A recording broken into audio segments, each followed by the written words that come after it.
working in Borger, Texas for a couple of days this week, and I'm headed back to the airport at Amarillo, and there was a sign for Meredith Lake, and I'm like, where's the lake at? And all of a sudden, in the middle of this flat Texas land, these canyons appear, and the lake is down here in the canyon. It's really cool. So I just pulled off here to share a thought. I was recently in Minot, North Dakota. We did a learning team. It was commissioned because of two contractors who had 70% of the reported dropped objects in the state of North Dakota. So the manager from this company was very sincere and very, like, he told the team, look, we're not looking to blame anybody, we're just trying to learn, but we're having this sorting team because unfortunately we have 70% between these two contractors of the reported dropped objects. One of the guys on the team said, yeah, I worked with these other companies, they don't report anything. So it dawned on me, the fact that you have two companies that are reporting 70% of the dropped objects that are reported in North Dakota, that's the third time I've said that now, that's good. Or as Jocko Willink would say, good, because now you know what you need to work on. Matter of fact, 50% of those dropped objects fell into an exclusion zone safely. I call that a success.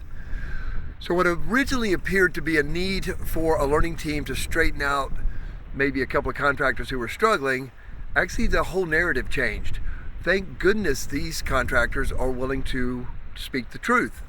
It's in the winter time, it's negative 50-degree wind chill, 60-mile-an-hour winds, snow goes horizontally, and we're working with metal tools out in the cold. Of course people drop stuff. Nobody has figured this all out and sorted it out and not having dropped objects. It's just many companies aren't reporting it or talking about it. So I'd much rather have the companies that are willing to talk about it so we know what to work on.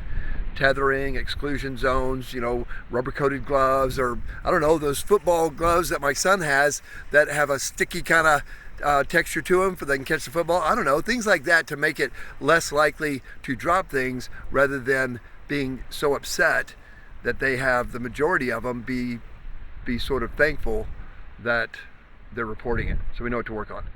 Remember, not knowing doesn't make us safe. That's one of Todd's famous statements that he loves to share. So anyway, if you're ever in Borger, Texas, and you're out in this area, swing by. This is a beautiful lake. I'm impressed.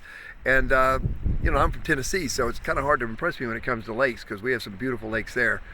But I could totally see myself out here skiing on this lake someday.